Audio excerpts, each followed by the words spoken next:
There's less than 2 weeks for Zenless, and I'm seeing there is already a lot of doom posting, doubting, and criticism for the game. And I can't help but ask the simple question, why? 2 years ago, Zenless was first announced, with it coming as a complete surprise for many people, and the hype for the game was incredibly high. But fast forward to today, and you have many people saying the game is going to be dead on arrival. But is this actually true? In my personal opinion, no. It is not true, and I believe that Zenless will be an overall great gacha game to play and make content for. So today, I would like to go over some of the reasons why I believe ZZZ will not be a bad game, and also why I fully expect it to be very successful for the foreseeable future. Welcome to my channel. My name is Kete7th, and I'll be your host today. I would actually like to start with what I believe is the biggest factor on why ZZZ will succeed, and that just happens to be, it's a hoyoverse game. Now, say what you want about Hoyo as an overall company. What you cannot say or deny is the quality of their games. Quality is something everyone wants, and quality is something that is almost guaranteed when it comes to a hoyoverse game. And when it comes to ZZZ, they really want this game to succeed as much as possible. So I can assure you the game will be fully optimized and have a very smooth gaming experience from day one, so long as you have the minimum specs required to play the game with. I'll leave a picture of the specs needed right here, so pause the video if you want to see it for yourself. Another reason is that the combat is very addictive in my personal opinion. Now, some are still doubting ZZZ for its combat, but I believe it to be very solid. Now, a huge criticism is the game isn't hard enough, because at the beginning, mobs and boss enemies don't really fight back. But this is a bad take, because if you look at Genshin Impact or Honkai Star Rail, at the beginning of those games, enemies didn't fight back either. It wasn't until the later parts as you progress towards the end game when enemies actually started to try and kill you. And this is the same for ZZZ. So if you get bored in the early game, just know it will pick up as you progress further and farther into the game. On top of this, ZZZ has a very unique spin on how team fighters play out. Now, I won't really dive too deep into this right now as that's for another video, but just know there's many different routes you can take when it comes to team building and fighting in the game.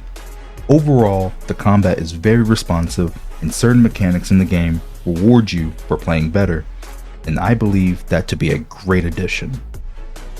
The next topic I would like to discuss was actually inspired by Soul.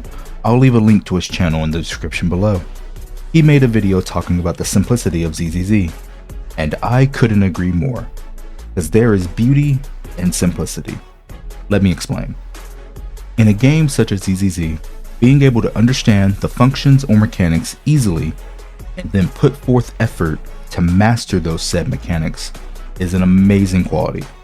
Looking at Genshin Impact, there was no explanation in the game at all for things such as elemental gauge theory.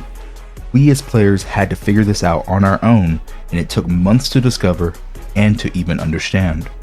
Until this day, many players have no clue what the hell I just said.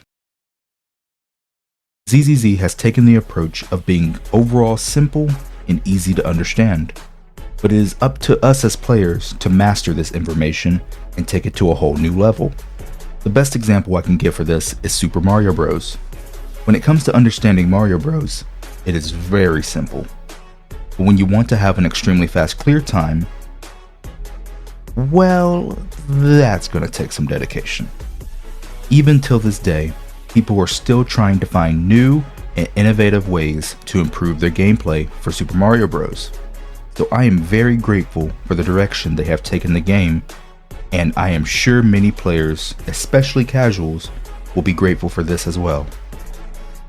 The last reason why I believe in Zenless is the characters. The characters in ZZZ feel very alive in the way they talk, act, and even how they move in cutscenes. And they also have very interesting and nice personalities. In other games, characters can sometimes feel like they're the same character and just seem to have a different skin on, while in ZZZ the characters feel very different from each other. As a big character like Ben will move significantly slower than a character such as Nekomata, This makes it feel like Ben has much more weight, not only to him, but also his attacks, while others will feel lighter on their feet and attack much more frequently. And the Zenless development team has also done an amazing job on the sound effects, adding to the overall impact of all the attacks, parries, dodges, and counters in the game. Overall, I just don't see ZZZ failing, and I believe the hate is a little bit unwarranted. If you try the game and don't enjoy it, then that's fine, but that doesn't mean the game will fail. But if you would like to talk more about it, leave a comment down below, as I'll be responding to every single one of them. And also, you can come and join the Discord in the description below. Check me out on Twitter as well, at Kete7th. Be sure to leave a like and even sub if you're looking for more ZZZ content in the future. But with that, my name is Kete7th, and I'm signing out.